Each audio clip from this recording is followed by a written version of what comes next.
Guys உங்ககிட்ட இருக்க log ஃபுட்டேஜஸை 5 சிம்பிள் நோட்ஸ் யூஸ் பண்ணி பர்ஃபெக்ட்டா எப்படி colour correction and colour grading பண்றதுன்றத இந்த வீடியோல பார்க்கலாம். ஃபர்ஸ்ட் உங்க கிளிப்பை கொண்டு வந்து டைம்லைன்ல போட்டு அதை கிளிக் பண்ணிட்டு கலர் பேஜ் ஓபன் பண்ணிக்கங்க. இங்க ரிசால்வோட கலர் கிரேடிங் கேப்பபிலிட்டியை பொறுத்த வரைக்கும் one of the best in market till now. So இங்க கலர் பேஜ்ல ஏகப்பட்ட ஆப்ஷன்ஸ் கொடுத்துருப்பாங்க. இதெல்லாம் பார்த்து நீங்க கன்ஃபியூஷன் ஆக வேண்டிய அவசியமே கிடையாது. நம்ம ஒரு ப்ராசஸா பொறுமையா ஸ்டெப் பை ஸ்டெப்பா வந்து மூவ் ஆக போறோம். அதே போல சில சப்ஸ்கிரைபர் என்னோட வீடியோவை நான் கொஞ்சம் ஃபாஸ்டா மூவ் பண்றேன்றது போல சொல்லியிருந்தாங்க. அவங்களுடைய சஜஷன்ஸ் படி முடிஞ்ச அளவுக்கு ஸ்லோவாகவும் தெளிவாகவும் வந்து நான் எக்ஸ்பிளைன் பண்ண ட்ரை பண்ணியிருக்கேன். Let's see. கலர் பேஜோட பேசிக் இன்டர்ஃபேஸ் பார்த்தீங்கன்னா இங்க லெஃப்ட் ஹேண்ட் சைடில் உங்களுக்கு வியூவர் இருக்கு, மிடில் உங்களுக்கு நோட் செக்ஷன் கொடுத்துருக்காங்க, ரைட் ஹேண்ட் சைடில் எஃபெக்ட் டேப் ஓப்பனில் இருக்கு.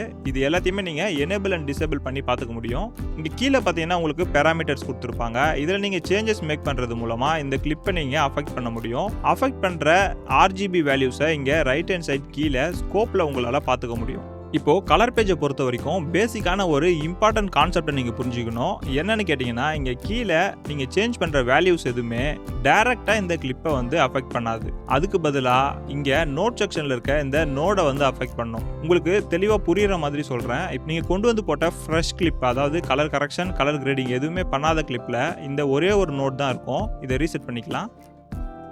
இப்போ பிளைனாக இந்த மாதிரி தான் உங்களுக்கு ஷோ ஆகும். இந்த நோட் செக்ஷனை பொறுத்த வரைக்கும் இங்கே உங்களால் அடிஷ்னலாக நிறைய நோட்ஸ் ஆட் பண்ண முடியும். எக்ஸாம்பிளுக்கு கான்ட்ராஸ்ட்க்கு ஒரு நோடு, எக்ஸ்போசருக்கு ஒரு நோடு, சேச்சுரேஷனுக்கு ஒரு நோடுன்னு சொல்லி உங்களோட ஒர்க்கை வந்து ஒரு ஃப்ளோவாக நம்மளால் கொண்டு போக முடியும். அது எப்படின்றத நம்ம ஒன் பை ஒன் பார்க்கலாம். ஃபர்ஸ்ட் இந்த நோட் செக்ஷனை ரைட் கிளிக் பண்ணிங்கன்னா ஆட் நோட்னு ஒரு ஆப்ஷன் காமிக்கும். இதில் ஆட் சீரியல் நோடுன்றதை கிளிக் பண்ணிங்கன்னா எக்ஸ்ட்ரா ஒரு நோட் ஆட் ஆகும். இதோட ஷார்ட்கட் கீ பார்த்தீங்கன்னா Alt S.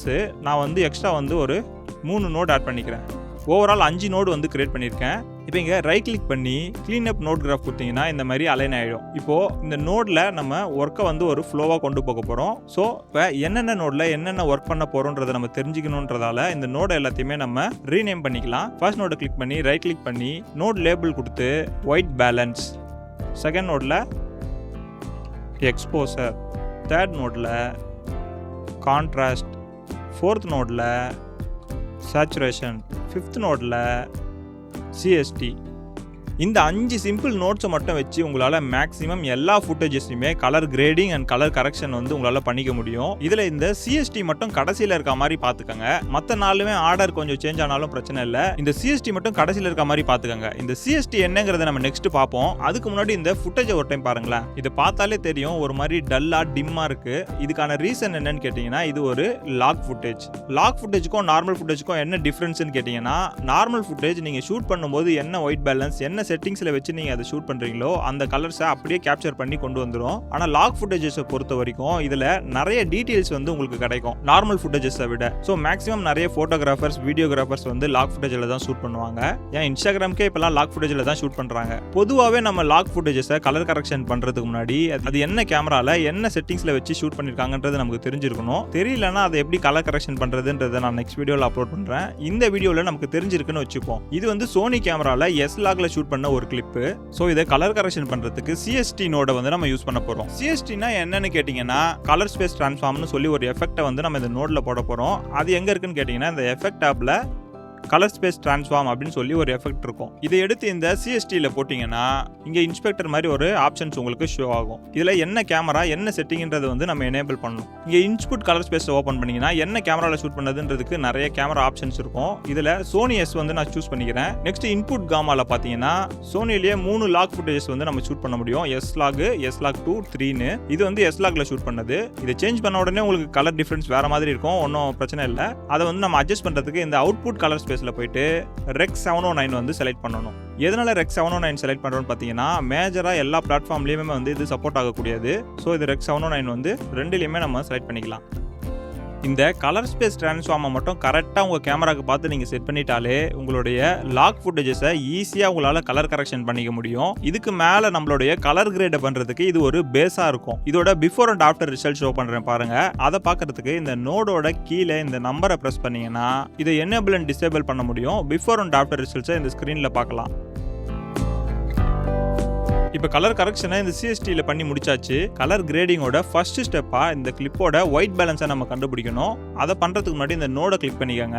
இந்த ஒயிட் பேலன்ஸ் எப்படி பண்ணுறதுன்றதை பார்க்கறதுக்கு முன்னாடி ஒயிட் பேலன்ஸ்னா என்னன்றது ஒரு சிம்பிள் எக்ஸ்பிளனேஷன் கொடுத்துட்றேன். அதாவது உங்கள் கிளிப்பில் ஒயிட் கலரில் இருக்கிறது எல்லாமே ஒயிட்டாக இருக்கணும், பிளாக் கலரில் இருக்கிறது எல்லாமே பிளாக்காக இருக்கணும். அப்படி இல்லாமல் இருந்ததுன்னா அதை வந்து நம்ம கண்டுபிடிக்கிறது தான் வந்து ஒயிட் பேலன்ஸு. இப்போ இந்த கிளிப்பை பொறுத்த வரைக்கும் இந்த ஸ்கை இருக்கிற இடத்துலலாம் வந்து கொஞ்சம் ப்ளூவாக இருக்கணும், இல்லை லைட்டாக வந்து ஒயிட்டாக இருக்கணும். அதுக்கு பதில் ஒரு கிரீனிஷ் கலர் வந்து இந்த ஸ்கிரீன் ஃபுல்லா எல்லா இடத்துலயுமே இந்த வுட் கிராஸ் எல்லா இடத்துலயுமே இருக்கு. இதை வந்து நம்ம ஒயிட் பேலன்ஸ் பண்ணணும். அதை பண்றதுக்கு இங்க ரிசால்வ்ல நிறைய ஆப்ஷன்ஸ் இருக்கு. பட் கரெக்டான மெத்தட் எப்படி, அதை எப்படி கரெக்டா நம்ம மிஸ்டேக் இல்லாம பண்றதுன்றதை உங்களுக்கு எக்ஸ்பிளைன் பண்றேன். அதுக்கு முன்னாடி இந்த ஸ்கோப்பை வந்து பெருசா ஓபன் பண்ணிக்கோங்க. இப்போ இந்த ஸ்கோப்பையும் பாருங்க, இந்த வியூவரையும் பாருங்க. இந்த ஸ்கோப்ல red colour, green colour, blue colour சொல்லிட்டு 3 கலர்ஸ் இருக்கு. இதுக்கு பேர் வந்து RGB கலர்ஸ்னு சொல்லுவாங்க. உங்க கிளிப்ல இருக்க எல்லா கலர்ஸுமே இந்த 3 கலரோட காம்பினேஷன்ல தான் வந்து இது கிரியேட் ஆகியிருக்கு. ஸோ இதில் எது அதிகமாக டாமினேட் ஆகிருக்கோ அது வந்து இதில் அதிகமாக இருக்குது. இதை பர்ஃபெக்டாக ஒயிட் பேலன்ஸ் பண்ணணும்னா இது மூணையுமே வந்து நம்ம சரியாக வந்து அலைன் பண்ணணும். அதை பண்ணுறதுக்கு இங்கே கீழே இருக்க பிரைமரி வீலை வந்து நம்ம யூஸ் பண்ணணும். இந்த பிரைமரி வீலில் எதை மூவ் பண்ணால் எது சேஞ்ச் ஆகுன்றது உங்களுக்கு தெரிஞ்சாதான் அதை மூவ் பண்ண முடியும். ஸோ அதை பற்றி பார்ப்போம். ஃபஸ்ட்டு இந்த லிஃப்ட்டுங்கிறது என்னன்னா இந்த கிளிப்போட டார்க் பார்ட்ஸு அண்டு ஷேடோஸ், அதாவது இந்த ஸ்கோப்போட டவுன் பார்ட்ஸு. இந்த காமாங்கிறது இந்த கிளிப்போட மிட் பார்ட்ஸு, அதாவது இந்த ஸ்கோப்போட மிடில் பார்ட்ஸு. இந்த கெயினுங்கிறது இந்த கிளிப்போட ஹைலைட்டான பார்ட்டு. இந்த ஹைலைட்ல தான் இந்த கிரீன் அதிகமாக இருக்கு, அதனால தான் இந்த கிளிப்லையும் கிரீன் உங்களுக்கு அதிகமாக ஷோ ஆகுது. அதே மாதிரி இந்த ஆஃப்செட்டுங்கிறது ஓவரால் அட்ஜஸ்ட் பண்ணும். ஸோ இப்போ இந்த 3 மட்டும் தான் நம்ம அலைன் பண்ணணும், அதாவது இந்த டாப்ல இருக்க இந்த 3 மட்டும் தான் நம்ம அலைன் பண்ணணும். அது எப்படி பண்றதுன்னா இந்த கெயின்ல ரெட் வந்து கம்மியா இருக்கு, ஸோ ரெட்டை மட்டும் இன்க்ரீஸ் பண்றேன் லைட்டா, கரெக்டாக அந்த லைனை டச் ஆகிற அளவுக்கு. தென் ப்ளூ கம்மியா இருக்கு, ப்ளூவை இன்க்ரீஸ் பண்றேன். அவ்வளோதான். இதை பண்ணாலே ஒயிட் பேலன்ஸ் முடிஞ்சிடுச்சு. உங்களுக்கு before and after result show பண்ணுறேன் பாருங்கள். ஒயிட் பேலன்ஸ் பண்ணது. இந்த நோடை வந்து நான் இப்போ டிசேபிள் பண்ணுறேன். டிசேபிள் பண்ணால் இந்த கிளிப்போட இந்த இடத்துலலாம் பார்த்தீங்கன்னா ஒரு மாதிரி க்ரீனிஷாக இருக்குது. வுட்லேயும் சரி கிராஸ்லேயும் சரி எல்லாமே க்ரீனாக இருக்குது. ஒயிட் பேலன்ஸ் பண்ணதுக்கப்புறம் கொஞ்சம் தெளிவாக தெரியுது. அதாவது கிரீனிஷ் வந்து அதிகமாக இல்லை, கொஞ்சம் கரெக்டாக வந்து நம்ம ஒயிட் பேலன்ஸ் பண்ணியாச்சு. ஓகே, ஒயிட் பேலன்ஸை வந்து கரெக்டாக வந்து நம்ம பண்ணி முடிச்சாச்சு. நெக்ஸ்ட் வந்து எக்ஸ்போசருக்கு மூவ் ஆகும். எக்ஸ்போசரை பண்ணுறதுக்கு முன்னாடி அந்த நோடை வந்து செலக்ட் பண்ணிக்கோங்க. எக்ஸ்போசரை பற்றி சிம்பிளான டேர்ம்ஸில் சொல்லணும்னா, அதாவது உங்கள் கிளிப்போட பிரைட்னஸை வந்து எக்ஸ்போசர்னு நீங்கள் சொல்லலாம். உங்கள் கிளிப்பில் பிரைட்னஸ் அதிகமாக இருந்தால் கிளிப்போட எக்ஸ்போசர் வந்து அதிகமாக இருக்குது. இதே உங்கள் கிளிப்போட பிரைட்னஸ் கம்மியாக இருந்ததுன்னா உங்கள் கிளிப்போட எக்ஸ்போசர் கம்மியாக இருக்குது. இப்போ இந்த கிளிப்பை பார்த்த உடனே சொல்லிடலாம் இதில் வந்து எக்ஸ்போசர் ரொம்ப கம்மியாக இருக்குது, இதை வந்து நம்ம இப்போ இன்க்ரீஸ் பண்ணணும். அதை பண்றதுக்கு நிறைய ஆப்ஷன்ஸ் இருக்கு. பட் ஈஸியான ஆப்ஷன் என்னன்னு கேட்டீங்கன்னா HDRBல குளோபல்ல எக்ஸ்போசர் இன்க்ரீஸ் பண்றதுக்குன்னு சொல்லி தனியா ஒரு செட்டிங்ஸ் கொடுத்துருக்காங்க. இதை நீங்க இன்க்ரீஸ் பண்ணாலே போதும். அதை பண்றதுக்கு முன்னாடி இந்த ஸ்கோப்பை பெருசு பண்ணிக்கலாம். இப்போ இந்த எக்ஸ்போசரை நீங்க மேலே டிராக் பண்ணீங்கன்னா உங்க கிளிப்போட எக்ஸ்போசர் வந்து இன்க்ரீஸ் ஆகிறத நீங்க பார்க்கலாம். எந்த அளவுக்கு எக்ஸ்போசர் இதில் இன்க்ரீஸ் பண்ணணும் அப்படின்றது உங்களுக்கு சரியாக தெரியலனா திரும்ப ரீசெட் பண்ணிக்கலாம். நீங்கள் இன்க்ரீஸ் பண்ணிகிட்டே வரும்போது இங்கே மேலே பார்த்தீங்கன்னா தெரியும் ரெட்டு, ப்ளூ, க்ரீன் இது மூணுமே வந்து இந்த லைனை டச் ஆகிற அளவுக்கு பண்ணுங்கள். அதுக்கு மேலே போச்சிங்கன்னா ஓவர்லேப் ஆகும். இங்கே எக்ஸ்போசர் வந்து அதிகமாக இருக்குன்றது போல் அர்த்தம். இல்லை கீழே இருந்துச்சுனாலும் எக்ஸ்போசர் வந்து கம்மியாக இருக்குன்றது போல். ஸோ சரியாக அந்த லைனை டச் ஆகிற அளவுக்கு கொண்டு போங்க. ஓகே, லைட்டாக டச் ஆகிடுச்சு. இப்போ வந்து இதை க்ளோஸ் பண்ணிக்கலாம். இப்போ before and after result show பண்ணுறேன் பாருங்கள். எக்ஸ்போசர் செட் பண்ணுறதுக்கு முன்னாடி, எக்ஸ்போசர் செட் பண்ணதுக்கு அப்புறம்.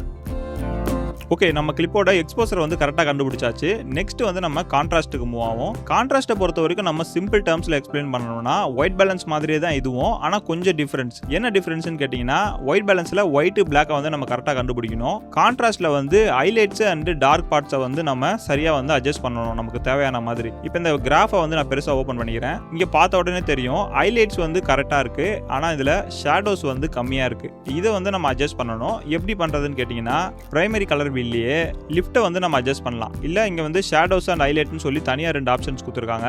நான் வந்து இதில் ஷேடோஸில் பண்ணிக்கிறேன். ஷேடோஸை வந்து இப்போ நான் கீழே கொண்டு போகிறேன். ரொம்ப இல்லை, கரெக்டாக அது டச் ஆகிற அளவுக்கு அந்த ரெட்டு, ப்ளூ, க்ரீன் வந்து கரெக்டாக அந்த லைனை டச் ஆகிற அளவுக்கு கொண்டு போகிறேன். அதேமாரி ஹைலைட்ஸையும் வந்து கொஞ்சம் டச் ஆகிற அளவுக்கு கொண்டு போகிறேன். லைட்டாக டச் ஆக வைக்கிறேன்.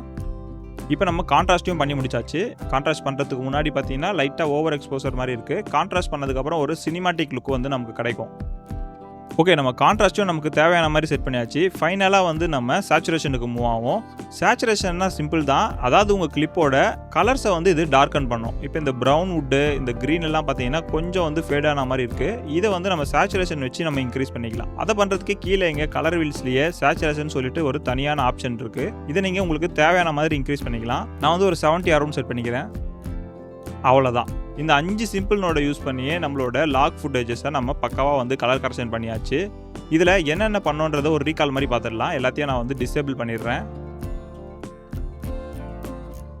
ஃபஸ்ட்டு வந்து லாக் ஃபுட்டேஜஸை கலர் ஸ்பேஸ் ட்ரான்ஸ்ஃபார்ம் யூஸ் பண்ணி கலர் கரெக்ஷன் பண்ணோம். அதுக்கு மேலே வந்து ஒரு க்ரீனிஷ் கலரில் இருந்ததை ஒயிட் பேலன்ஸ் பண்ணோம். நெக்ஸ்ட் வந்து எக்ஸ்போசர் கம்மியாக இருந்ததை வந்து எக்ஸ்போசர் இன்க்ரீஸ் பண்ணோம். அடுத்து வந்து கான்ட்ராஸ்ட் யூஸ் பண்ணி ஒரு சினிமாட்டிக் லுக் கொடுத்தோம். ஃபைனலாக வந்து சேச்சுரேஷன் இன்க்ரீஸ் பண்ணி நமக்கு தேவையான லுக் வந்து கொண்டு வந்தாச்சு. இந்த 5 நோடு மட்டும் தான் நம்ம யூஸ் பண்ணோமான்னு கேட்டால் அப்படி கிடையாது. நம்ம எக்ஸ்ட்ரா எத்தனை நோட்ஸ் வேணால் யூஸ் பண்ணலாம். எக்ஸாம்பிளுக்கு இந்த கலர் ஸ்பேஸ் ட்ரான்ஸ்ஃபார்முக்கு அடுத்த நோடாக ஒரு அடிஷ்னல் நோட் ஆட் பண்ணிக்கிறேன். இப்போ இந்த நோடில் ஒரு தீம் நம்ம கொண்டு வரணும். இப்போ எக்ஸாம்பிளுக்கு இந்த ஆப்செட்டில் போயிட்டு இந்த பாயிண்ட்டை வந்து நான் இங்கே மேலே கொண்டு போனேன்னு வச்சுக்கோங்களேன், ஒரு வார்ம் லுக் கிடைக்கும் உங்களுக்கு. இல்லை இதே வந்து நான் கீழே கொண்டு போனேன்னா ஒரு கூல் லுக் வந்து உங்களுக்கு கிடைக்கும். இந்த மாதிரி நம்ம வந்து தனித்தனியாக ஒரு பார்ட்ஸோட கலரும் சேஞ்ச் பண்ணலாம். இல்லை ஓவராலாக வந்து நமக்கு தேவையான மாதிரி சேஞ்ச் பண்ணிக்கலாம். அண்ட் காய்ஸ், இந்த வீடியோவில் ஃபாலோ பண்ண ஸ்டெப்ஸ் அண்ட் எக்ஸ்ப்ளனேஷன்லாம் உங்களுக்கு தெளிவாக புரிஞ்சிருக்கும்னு நினைக்கிறேன். புரியலன்னா என்ன புரியலன்றதை மறக்காமல் கமெண்ட் செக்ஷனில் கமெண்ட் பண்ணுங்கள். அண்ட் இதே போல் யூஸ்ஃபுல்லான வீடியோஸ்க்கு நம்ம சேனலை மறக்காமல் சப்ஸ்கிரைப் பண்ணி வச்சுக்கோங்க.